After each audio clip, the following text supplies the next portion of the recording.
So, good afternoon. All right, let's try that one more again. Good afternoon. All right, I go by the name of Alfredo Valentin, but on these YouTube streets, I am known as the BK Apologist. And today is going to be part 2 of my lesson, The Conscious Community of Refutation. I had so many slides last night, I just couldn't finish. So, but I didn't want to, not give everything. So I want to give you the whole clip. Like you're getting everything, right? But as a quick refresher, though, all right, what is the conscious community?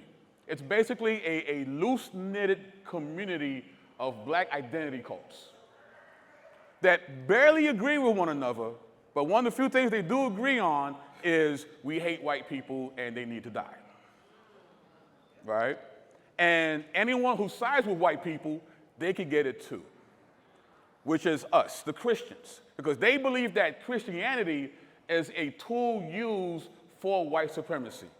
So if you believe in Jesus and you are a practitioner of the faith, you are considered the ops, as we say in New York, right? You are an agent.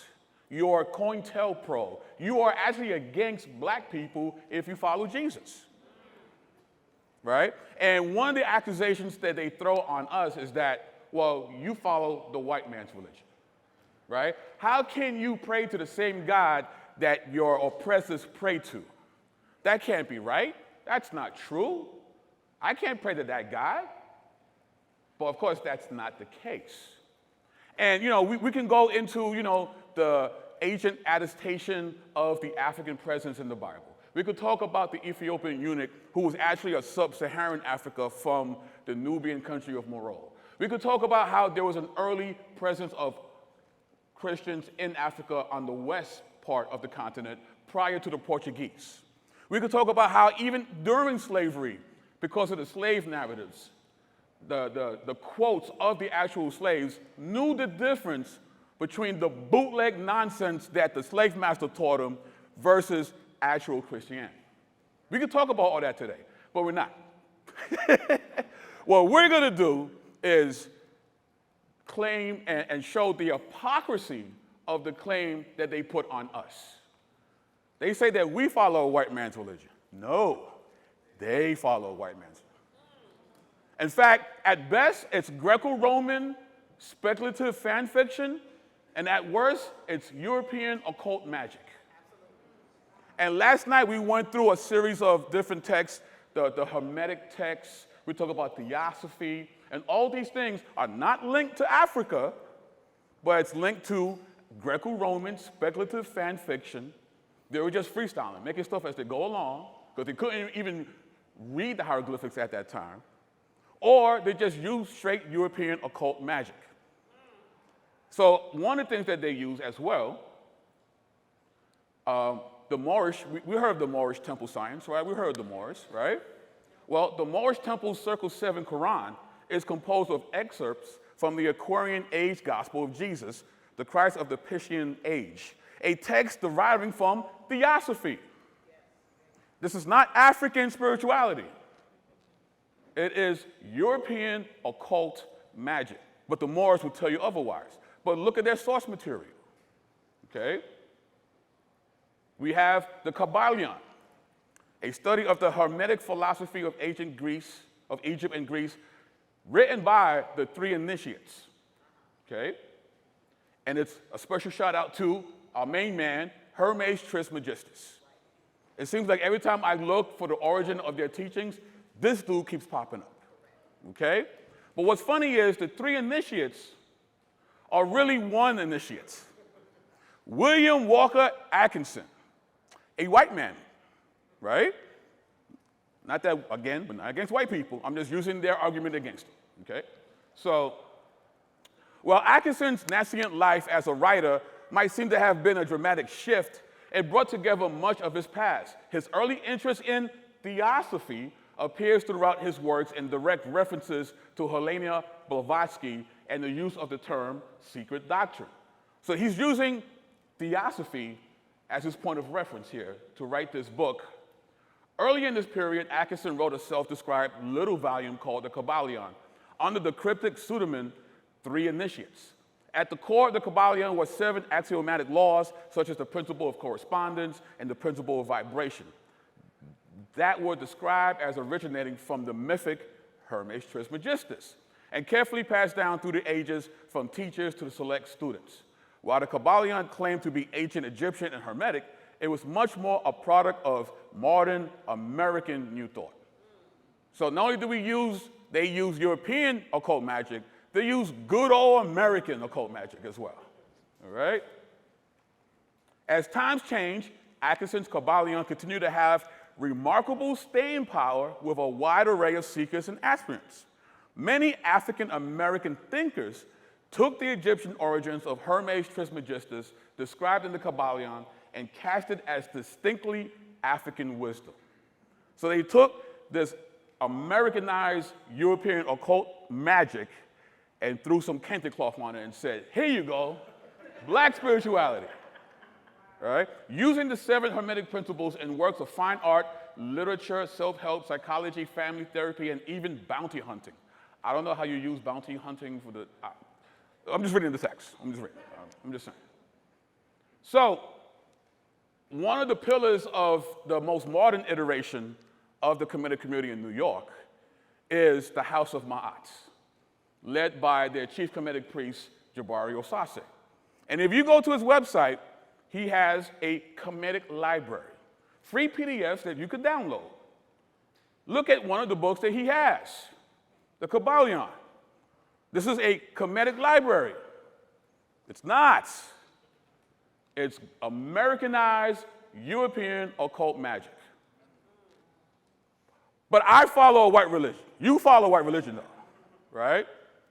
So, what else? What's another book that's being used? It's the 6th and 7th books of Moses. Has anyone ever seen these books? Growing up in the open-air book markets in downtown Brooklyn and in Harlem, USA, and in any black-owned bookstore, you're going to find these books. These books have been around forever, right? So I'm going to quote from this article, Other Books of Powers, the 6th and 7th books of Moses in Afro-Atlantic folk belief. Based loosely on 19th century German volumes, the De Laurence edition of the 6th and 7th books of Moses is profusely illustrated with drawings of pseudo-Hebraic seals and talismans, and includes an anonymous essay entitled The Magic of the Israelites, an excerpt from the Glovakia of Solomon, the King of Israel, by Andrew Lupus, dated 1686, a tract entitled Sefer Samaush Teflim, or The Use of the Psalms, for the Physical Warfare of Man, translated from the Practical Cabal by Gottfried Selig in 1788. And finally, another essay entitled Astrological Influence Upon Man and Magical Cures of the Old Hebrews. I didn't know the Old Hebrews had magical cures, but here we are. Taken from Dr. Bresci's work, The Transcendental Magic and Magic Healing Art in the Talmud. All this is found in the 6th and 7th book of Moses, right? Now, in this book, he interviews someone who's a practitioner of hoodoo. Has anyone ever heard of hoodoo, right? We're told that this is a indigenous African religion, right? But this is what this practitioner says. Hoodooism started way back in the time that Moses days, back in the old ancient times, 9,000 years ago. Now you see, Moses, he was a prophet like Peter and Paul and James. And he had quit being a prophet and started the hoodooism. What we call the 7 books of Moses, there where hoodooism took about. So they asked this practitioner, well, where did you get this information from to do hoodoo? Like, well, the 6th and 7th books of Moses. Well, we just saw that the 6th and 7th books of Moses is a compilation of German occult magic. But we're told we need to leave the church and get with our religion. Hoodoo, that's us. No, it's not. It's not. In fact, this black Israelite New Thought theology was based on the works of French-American author and publisher William Laurent de Laurence, who made his name by translating and publishing magical works from around the Oriental world. His books have been widely circulated and remain highly respected among practitioners of Afro-Atlantic religions such as, ready, Santeria and Voodoo.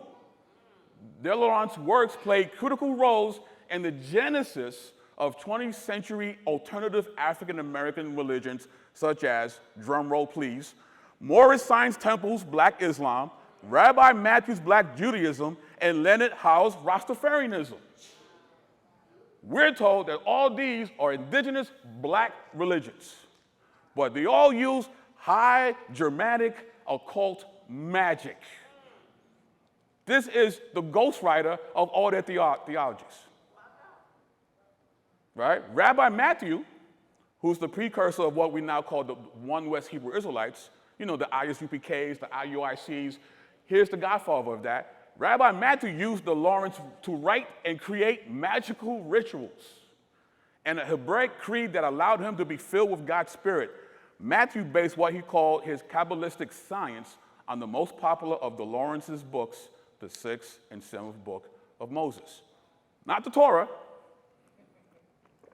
Ain't no precept upon precept here. It's more like presto changeo, right? That's what we're getting here. And they're telling you, leave the church for this. This is what you need. This is your religion, right? Now, has anyone ever read this book or seen this book? Very popular in the conscious community, right? Stolen Legacy, George G.M. James. This is from Contemporary Esoterism by Eagle Asfram and Kenneth Graham, page 55. Among the most important books of the Afrocentric paradigm is George G.M. James' Stolen Legacy. Among critics, the book is usually quoted as evidence for the low academic standards of Afrocentric studies. One of the more infamous parts of the book deals with Alexander the Great sacking the Library of Alexandria, an event generally seen as historically impossible. What is of interest here, however, is not the factuality of James' claims, but rather the history that he constructs with the use of esoteric sources. Later, he went into more detail as to how the Egyptian mysteries operated and how people were initiated into them. Most of this is standard material from where? Masonic and Rosicrucian writings. We talked about Rosicrucianism last night, right? The origin was based on a book of satire on a fictional person named Rosicrucian. It was a joke, it was a parody. They're using this parody as part of their paradigm, right? And the British historian Stephen Howe has claimed that Stolen Legacy is as, quote, much a mystic, ritualistic, and more specifically Masonic work as it is an Afrocentric one. Like, this is not about black. This is not about black spirituality at all. His major sources include Masonic, Theosophical, and Rosicrucian works. These currents sometimes overlap. For instance, Theosophists founded the first and only Masonic lodges to admit women, lauding the ancient Egyptians as originators of an esoteric wisdom and ritual which was passed directly to present-day cults and secret societies. Among these sources are G.I. Val's The Ancient Mysteries of Modern Masonry, V. Davidson's The Great Pyramid, Its Divine Message, Anne Besant's Esoteric Christianity, H. Spencer Lewis' Mystical Life of Jesus, and the Rosicrucian Digest. This is all the information that's in the book Stolen Legacy, a book that's basically like the Bible for the conscious community. And it's filled with non-African spirituality. But we follow the white man's religion, right? Describes a recurrent cycle of what he terms of incorporation and excorporation, right? When a party wishes to subvert the resources of the dominant system, they partake in what Fisk terms cultural excorporation, the process by which the subordinate makes their own culture out of the resources and commodities provided by the dominant system. This is central to popular culture and Fisk's model and to his enterprise, for he further posits that in an industrial society, the resources from which the subordinate creates subcultures are provided by the system that subordinates them. What he's saying here is what happened here with the conscious community.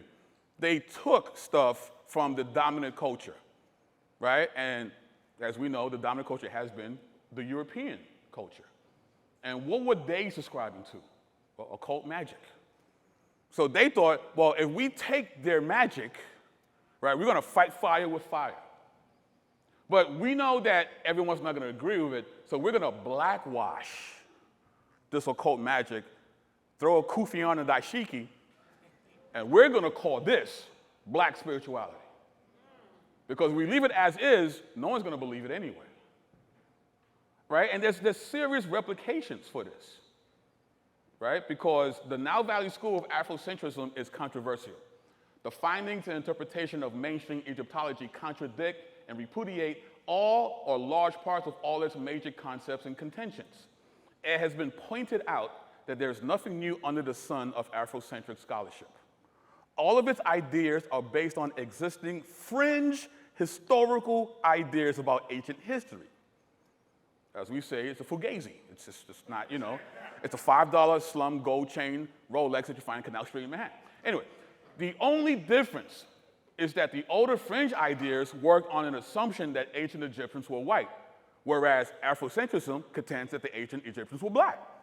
It has even been said that Afrocentrism is merely Eurocentrism in blackface.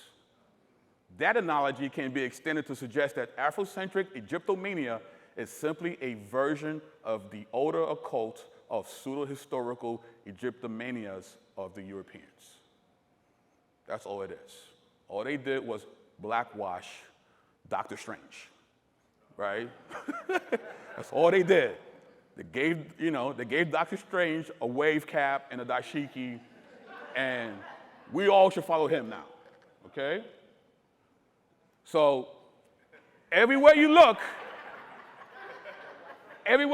at the original sources of this African spirituality, guess who we find, y'all? The white man. And again, we believe in the gospel. The gospel's for all nations. It's for everyone, right? We're all the Imago Dei. We're all images of God. But I'm using their arguments against them. You claim we followed the white man? No. You followed the white man. Heavy. All your sources. You're nowhere near the African continent. Which begs the question, are you even pro-black to begin with? Because I don't know about you, but there's no actual facts about the greatness of Africa that you have to make up therapeutic mythology.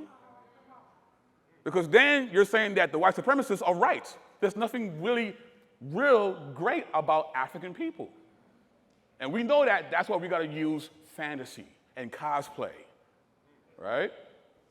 So there's that. So, second point, and this is from Vince Bantu in Comedism and the Gospel in Urban Apologetics, Restoring Black Dignity in the Gospel. In addition to claiming that the Bizrat, gospel, is the white man's religion, Kemetic communities commonly assert that the teaching of the church is an unoriginal imitation of the ancient religion of Kemet. We've heard this before, right? That we've plagiarized from the Kemetic religion. Now, we just showed that they themselves don't follow the Kemetic religion already. So it's already dead in the water. But let's deal with this. We've seen various memes like this, right? This is talking about Serapis, and that before there was Christ, in fact, Christ comes from Serapis. And it quotes a correspondence of Roman Emperor Hadrian, refers to Alexandrian worshippers of Serapis calling themselves Christians and bishops of Christ. So they'll use this to say, hey, see, your Jesus is not original. It's just a ripoff of Serapis. And they quote this letter from the emperor, right? So where does the letter come from? Right? When you have conversations with these people, you have to ask them, okay, I understand this is the claim that you're making, but where are you getting the information from? Most of the times, they can't tell you because they're just regurgitating what the meme said. But I got time, so I did some research. I got some time. The letter comes from this book called the Historia Augusta. It turns out to be a sign of great dishonesty. A closer analysis of the documents themselves proves that the majority of them cannot be authentic. It may be disputed whether the majority of the documents have been forged by the authors of the Historia Augusta or by their sources, but forged they are. These pseudo-documents serve to fill up to meager biographies. Their purpose is not to give facts, but to make up for the absence of facts. The Historia Augusta has no great taste for honest research. Thus, the Historical Augusta stands convicted of an extensive use of forged documents. This dissertation re-examines the origins, intent, and perceived historical value of the 4th century series of Latin imperial biographies known as the Historical Augusta. Over the course of the 20th century, the text was interpreted as a historical forgery created by a rogue scholar who took pleasure in deceiving most, if not all, of his audience into accepting at face value the text's false attribution to 6 fictitious biographers, its spurious imperial dedications, and its reliance on fabricated sources. This is where the letter comes from. It comes from this book, right? In the last decade, studies have instead begun to suggest that many of the fraudulent elements of the Historical Augusta were not intended to deceive, but rather entertain knowledgeable readers by interpolating elements from the ancient novel into a biographical text. Anybody here remembers Mad Magazine? Yes. Right? It was a parody of the news of the day. Right, Alfred E. Newman. Right. That's what this book was for them. It was Mad Magazine for the 4th century.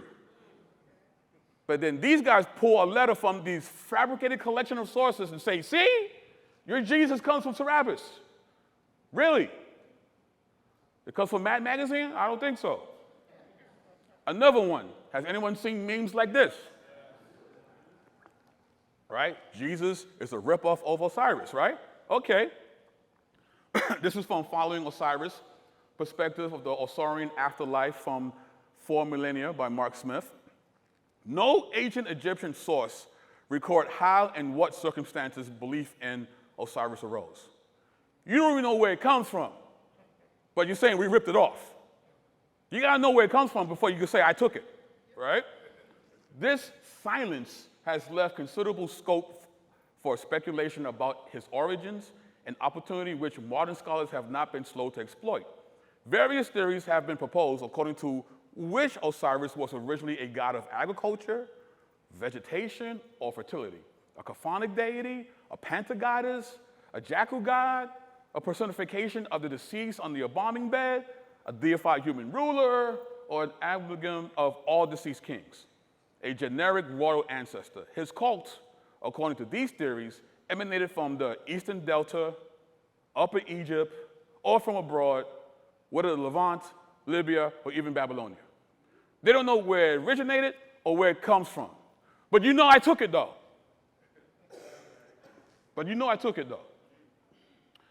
The Osirian myth can be reconstructed from the pyramid texts of the 5th and 6th dynasties. While the names of the actors and details of the incidents vary, this record is remarkably consistent over 2,500 years. Osiris was murdered and his body dismembered and scattered. The pieces of his body were recovered and rejoined, and the god was rejuvenated. Sounds just like the crucifixion, right, y'all? No. However, he did not return to his former mode of existence, but rather journeyed to the underworld, where he became the powerful lord of the dead. In no sense can Osiris be said to have risen, in the sense required by the dying and rising pattern. Most certainly, it was never conceived as an annual event. The repeated formula, quote, rise up, you have not died, whether applied to Osiris or a citizen of Egypt, signaled a new permanent life in the realm of the dead. Did Jesus stay dead? No. Did he stay in the underworld? No. He came back, didn't he? This guy didn't. So how were we copying the resurrection when he didn't resurrect himself? He's Lord of the dead. He never came back. Reanimation is not resurrection. Okay? Through these parallels, the individual Egyptian dead became identified with and addressed as Osiris. The myth and ritual of Osiris emphasizes the message that there is life for the dead, although it's of a different character than that of the living. What is to be feared is dying a second time in the realm of the dead. Osiris is a powerful god of the potent dead. In no sense can the dramatic myth of his death and reanimation be harmonized to the pattern of dying and rising gods. When you look at the actual evidence, it clearly contradicts what they like to tell us. Oh, we plagiarized. How? Jesus' body parts wasn't scattered. And when he was buried, he raised. Your God didn't. I think Jesus is winning here. Yeah. How about this character? Anybody know this guy? Right? They like to say that we ripped off Horus, or Heru. That's the proper name. So again, let's look at primary evidence. Let's see what the indigenous original practitioners said about this, right? Now, we're going to focus specifically on the virgin birth, because they're saying that we ripped off the virgin birth from Heru, okay? This here is the hymn to Osiris is preserved in a calceate stela dedicated by Amenemhes, who lived sometime during the first half of the 18th dynasty. So this is the quote on the stela, okay? This is the quote. Isis the effective, the protector of her brother who looked for him without ceasing, who traveled this land in mourning. She would not rest before she found him. She made a shadow with her feathers, creating a breeze with her wings, offering praise when her brother mourned. She is the one who lifted up the lethargy of the weary-hearted, who received his semen, which created the air. Now, I know this is a family show, and we're not going to get into details, but ladies, if you've been inseminated, are you still a virgin? No. So where's this virgin birth coming from? Right? They're saying we ripped it off from them. It's not here. Primary evidence. As they like to say, it's written in the walls of Kemet. You're right. It is. And it's not saying what you're saying. Here's another primary text, the coffin text. Spell 148, the conception of Horus. In this text, the transformation is accomplished by recounting the details surrounding the conception and birth of the falcon god Horus. I'm going to now quote what the goddess herself is saying. She is talking here. Ho, gods, I am Isis, the sister of Osiris, who wept on account of the father of the gods. Osiris who parted the slaughter of the two lands. His semen is inside my body. It's a little graphic. It's a little graphic. That's a family show. We're trying to keep it, general audiences, right? But is she saying that she's a virgin? No, not at all. Now, we get this information from Plutarch. He was fascinated by the Egyptian religion and wrote a book on this topic called Concerning Isis and Osiris. He could not speak or read any form of the Egyptian language, so he had to rely on conversations through interpreters and speculations about Egyptian deities found in the works of earlier classical writers. Plutarch's narrative of the life and death of Osiris and the wanderings of his widow, Isis, is the one commonly used in popular books on Egypt mythology. The man couldn't read the glyphs, so he's going on hearsay, right? Not only that, much of Plutarch's Osiris narrative must have been based on stories and customs that were current in Egypt during the 1st century, so it's not that ancient. But this does not make it a reliable source for earlier periods. The myth of Osiris has been developing and changing for 2,500 years before Plutarch was born. But Plutarch's written sources can only take him back 600 years. So he has no, original monographs to help him make the story. In fact, Plutarch himself gave alternate versions of parts of the story, some of which he thought might be more authentic than others. So he's flipping it as he likes. So can we actually rely on what Plutarch is teaching us here? But this is part of the story that he writes. He says, watch this. The legend of Isis and Osiris is founded on perfect sexual union and perfect motherhood. Their mating is said to have taken place in the womb of their own mother, Nut, goddess of the sky.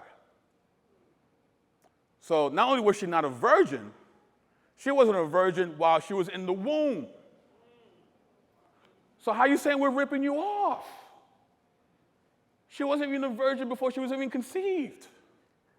And this is coming from the greatest source on this story, right?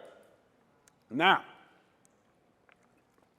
you guys have seen similar memes about this, right? That the Ten Commandments plagiarize from the divine laws of Ma'at, right? Specifically, the 42 negative confessions. So, let's do a compare and contrast, right?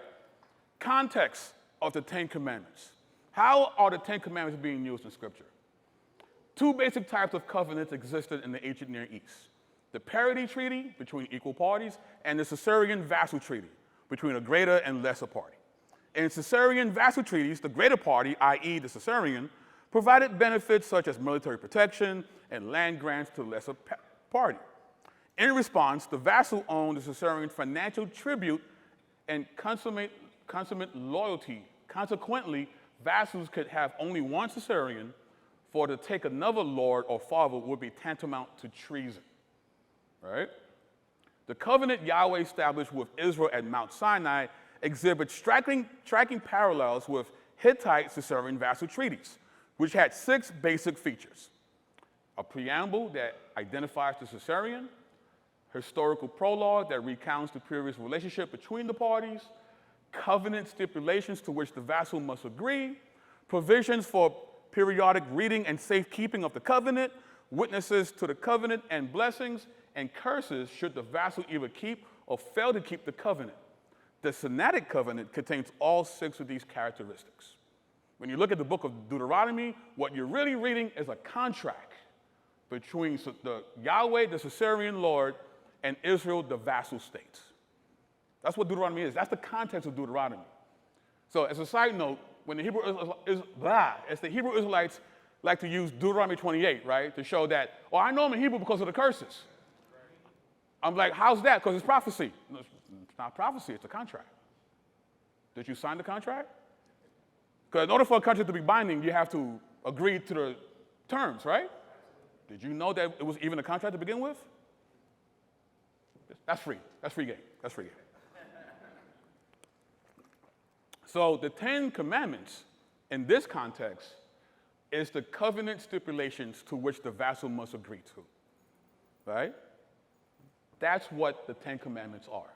Now that you've been saved and rescued by Yahweh, right? You're already saved. Now that you're saved, this is what I expect saved people to do. These commandments, right? Now, what's the context of the negative confessions? Ancient Egypt was provided modern scholarship with some of the earliest extant records of a highly developed conception of judgment after death. A form of post-mortem judgment was present as far back as the Old Kingdom, beginning in the 3rd millennium BCE. The codification of the judgment of the dead did not appear until the 15th century BCE in the book of Going Forth by Day, the primary funerary literature of the New Kingdom. The core of the judgment scene was the weighing of the heart ritual. The book of Going Forth by Day, more commonly known today as the Book of the Dead, contains spells that address the judgment process. Chapter 125, specifically, the second Declaration of Innocence section, and chapter 30b-5 are the 2 spells that most directly impacted the ritual. 10 Commandments, stipulations of a vassal treaty. Negative confession is a spell. It's a magic spell in this thing called the Book of the Dead, or also known as the Perep Em Heru, right?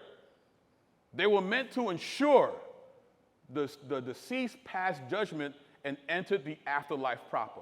They were, in essence, methods to work around the uncertainties and obstacles of a divine justice system which was dictated by divine order referred to as Ma'at. This article will show that the substantial use of magical means to ensure a triumphant result in the judgment hall reflects the relentless desire to secure a successful passage into the afterlife. There was no security of making it to heaven if you were a practitioner of this. You wasn't certain. So they had to figure out a way, a workaround to get into heaven. Because we're not sure. We don't know, right? So chapter 125 is a long and intricate spell centered on allowing the deceased to enter the hall of judgment. The spell outlines the appropriate prayers to be said and how to declare one's innocence before the tribunal. The part that we shall focus upon is the second declaration of innocence. The second declaration of innocence consists of 42 lines, each addressing a different judge and a different offense. The deceased was meant to state the name of the judge and then deny the offense over which the judge presided. One of the magical components of the text was that it granted the deceased knowledge that the true name of each of the judges. In ancient Egypt, knowing a person's true name granted you power over them. As will be explored in greater detail below, the important element to retain here is that all of these offenses had to be denied for the individual to proceed into the afterlife. So this spell gave them access to the names of the judges. So when they declared their innocence to each judge, they will say the name of the judge first. Because if I can say his name, I got him. I'm in control. So whether or not I'm telling the truth, it don't matter now, because I know the judge's name, because I cast my spell. Because, again, I'm trying to get to heaven. The second declaration of innocence in the papyrus of Ani had two parts. While the first required the deceased to address each of the judges by name, the second required them to deny the offense that each judge presided over. The second component, the denial of the 42 misdeeds listed, allowed for a process of purification to take place. While it was likely that the deceased didn't commit all these misdeeds, it's also highly improbable that they didn't commit any. They weren't dumb. The people of ancient Kemet knew that they wanted to be good, they wanted to be righteous, but they knew that they were imperfect people, like we all do, if we're honest with ourselves. Okay? They knew that. The importance of knowing the deity's name could be at play in the second declaration of innocence. If the names of the judges presented in the second declaration of innocence were their true names and not aliases, by speaking their names, the deceased would have gained power over the judges. In other words, if one of the judges were to notice any irregularities in the deceased case, knowledge of their name could prevent the judge from speaking out. So if I say I never lied, and I know I did, but if I say his name first, he can't bring it up. So even though I'm saying I'm innocent, I'm not. That's why I need these spells to hook me up, all right? So the knowledge of the true names of the judges and how to address them therefore allowed the deceased the ability to further ensure their success by possessing the ability to exert power over the judges. Let me stop here. Does this sound like the Ten Commandments to you at this point? I can stop right now, right? You just close the doors, thank you for coming, right? By possessing the ability to exert power over the judges if needed, by possessing this power, the deceased had the ability to influence both tests and cover their bases. It is important to note that the text does not explicitly indicate that the deceased could exert control over judges. However, given the stated desire to hold control over the gods in chapter 39 and 24, it is not particularly difficult to believe that the deceased would use the power of the judge's true name to ensure a successful outcome if given the option. The control aspect might be superfluous, as the purpose of the second declaration of innocence is purification. Nevertheless, the Egyptians equipped themselves with every possible advantage to ensure success in their trial. They're trying to rig the game, ladies and gentlemen. If any wrongdoing were revealed, the heart, however slightly, would not balance against Ma'at. If the deceased was not able to cleanse themselves of all their misdeeds, they would fail. It was clear to the Egyptians that humans, even the righteous, were not perfect. Therefore, to assure the continuity of the righteous into the afterlife, they needed to deny and thus mitigate the flaws of being human through magic. Because in the Perep Heru, there's no space for atonement. The gods of Egypt are not going to forgive you. You need to be perfect on your own accord. But The Egyptians knew that they couldn't. So I needed something. So they created this litany of spells so that I can get over on these judges so I can make my way. Right? Not only are many of the alleged gospels, the alleged copies between the Bizrat and Kemetic religion unsubstantiated fabrications, but this entire line of thought is a modern Western argumentation that is alien to the Kemetic tradition of this religion's practitioners claim to uphold. None of this sounds like the Bible. The Ten Commandments is a stipulation of a contract. These guys were casting spells.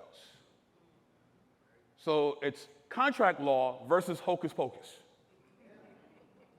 It's not the same. How are you saying it's the same? And also, with that context, we now know why these ancient Kemetic people, when they heard the gospel, took it so quickly. Because they didn't have atonement. They needed forgiveness because they knew as good as they try to be, they can never be perfect.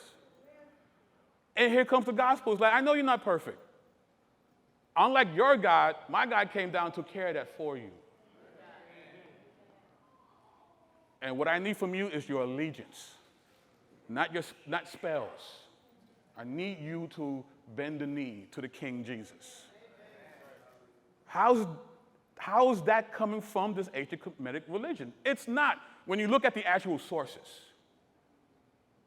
which they don't. You know what they look at? European, occult magic, and Greco-Roman speculative fan fiction. So now,